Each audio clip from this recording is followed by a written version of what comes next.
Hello, and welcome to my presentation on elaboration theory by Charles Reigeluth.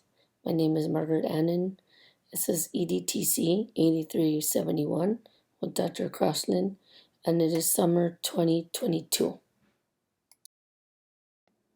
Theorist Charles M. Reigeluth was born on December 31st, 1946, in Salem, Massachusetts. He has a wife and 3 sons. His education includes a Bachelor of Arts in Economics from Harvard University and a PhD in Instructional Psychology from Brigham Young University. Currently, he is a professor emeritus at the Instructional Systems Technology Department at Indiana University and formerly served as chairman of the department. He is known as an American educational theorist, researcher, and reformer. One of his passions is to help schools to attain dramatic improvements. On his website, he writes, "My research focuses on paradigm change in public education, the design of high-quality instruction, and the design of technology systems for the learner-centered paradigm of education." Among his latest research, Reigeluth investigates advancing knowledge about personalized integrated technology systems that support the learner-centered paradigm of education. In terms of learning theory, Reigeluth's learning theory presented here deals with elaboration theory.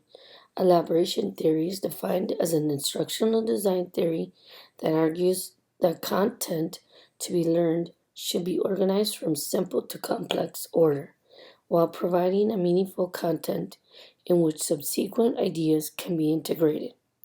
At the website entitled learningtheories.com, Reigeluth explains the paradigm shift from teacher-centric instruction to learner-centered instruction has caused new needs for ways to sequence instruction. Moreover, his theory is explained as an instructional design model that aims to help select and sequence content in a way that will optimize attainment of learning goals. Within the elaboration theory, 4 values have been implemented and developed. The first value is it values a sequence of instruction that is as holistic as possible to foster meaning, making, and motivation. The second value allows learners to make many scope and sequence decisions on their own during the learning process. The third value is an approach that facilitates rapid prototyping in the instructional development process. The fourth and final value integrates variable approaches to scope and sequence into a coherent design theory. With reference to their 3 major approaches, the first is a conceptual elaboration sequence used when there are many related concepts to be learned. The second approach is the theoretical elaboration sequence, which is used when there are many related principles to be learned. The third and final approach is the simplifying conditions sequence that is used when a task of at least moderate complexity is to be learned. Reigeluth's tested and proven theories support online teaching and learning.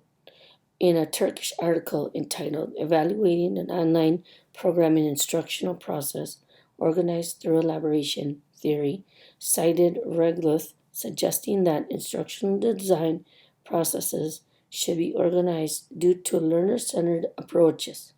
Moore and Kearsley confirmed that dividing the content in smaller segments can make it easier for the student to be active and to control the content.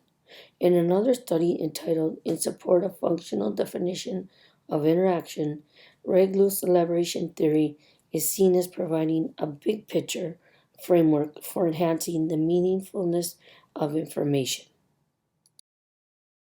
We will first look at a few weaknesses and then move on to the strengths. An overall weakness noted in elaboration theory is that it trends from macro to micro ideas within education, not taking into account learners' prior knowledge. One criticism of elaboration theory is that it has various weaknesses. An example of a weakness of this theory includes three primary structures, which are conceptual, procedural, and theoretical. These three theories make up a design constraint. In a critical review of elaboration theory, Wilson and Cole critiqued elaboration theory as having faults in this hypothesis. They state the idea is to build a problem space whereby each problem related to each other problem with respect to the extra layer of complexity that it entails. In other words, if you can't solve problem A, you certainly can't solve problem B, means that B is logically above A.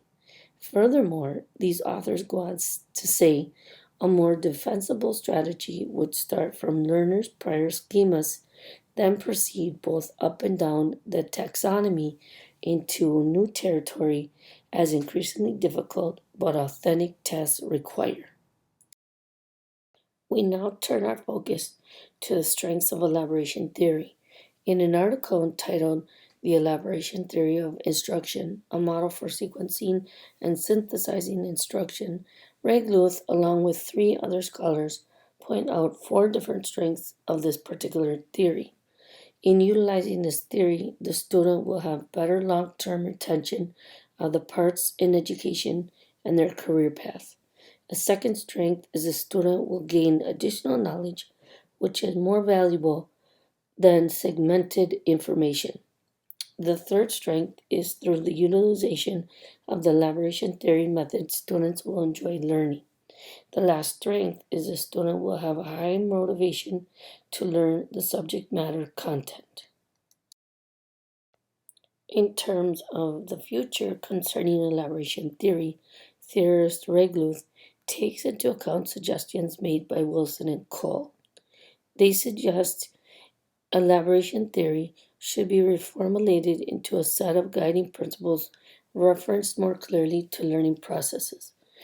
A principle-based formulation will allow practicing designers to adapt the concepts to a greater variety of instructional situations.